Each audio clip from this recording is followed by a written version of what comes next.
Sebelum kita mendengarkan kebenaran firman Tuhan yang menjadi perenungan bagi kita hari ini, kita berdoa.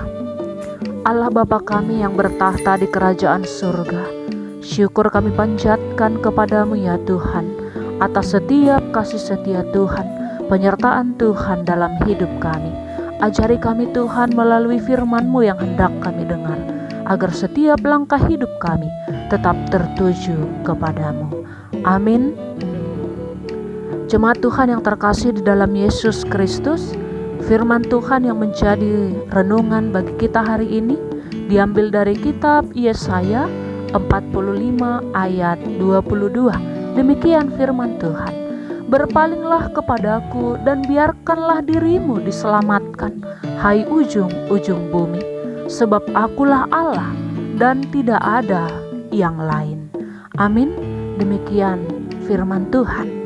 Jemaat Tuhan yang terkasih di dalam Yesus Kristus, Tuhan adalah yang berkuasa atas segala ciptaannya.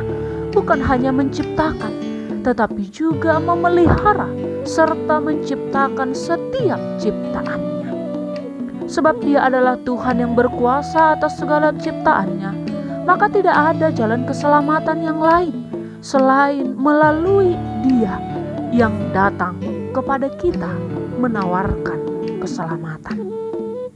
Seperti yang terjadi ketika bangsa Israel dalam keadaan hancur tanpa harapan saat dalam pembuangan Babel. Mereka merasa hancur, mereka merasa Allah meninggalkan mereka. Tetapi saat itu juga Allah datang melalui Nabi Yesaya memberitakan pasal keselamatan. Dan Tuhan tidak pernah meninggalkan mereka.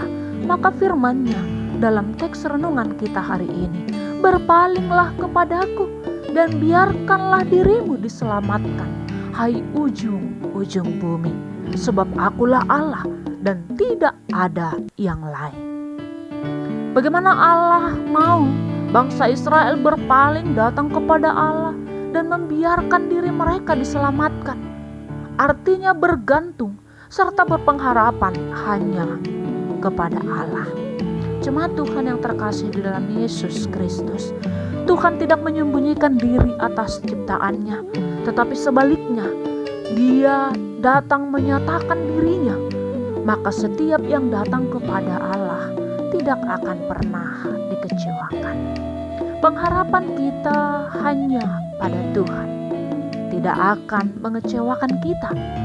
Tetapi setiap orang yang datang mencari Allah dengan kesungguhan hati, maka Allah akan menyambut serta menyertai dan membuat wajah berseri-seri.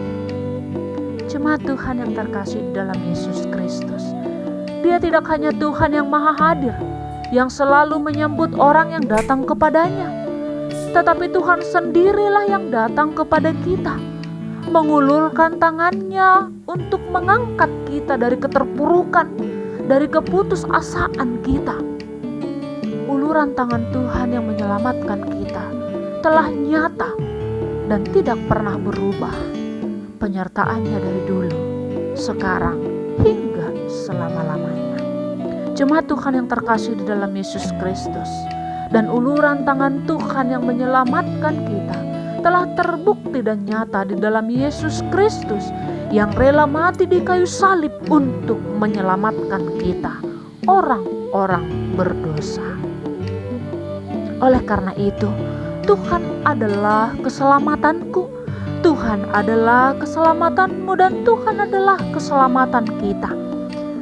Maka jangan pernah tinggalkan Allah, tetapi berpaling dan biarkan Allah bekerja serta berkarya dalam setiap kehidupan kita. Amin. Demikian firman Tuhan yang menjadi perenungan bagi kita hari ini. Kita berdoa. Tuhan, Engkaulah keselamatan kami. Oleh karena itu, kami berserah dan percayakan hidup kami hanya di dalam tangan-Mu. Maka kami percaya ya Tuhan, Engkau tidak pernah meninggalkan kami dan mengecewakan kami. Maka kami mau datang dan berserah hanya ke dalam tangan Tuhan. Bahkan di tengah keterpurukan kami sekalipun, di tengah keputusasaan kami sekalipun, Tuhan selalu ada. Amin.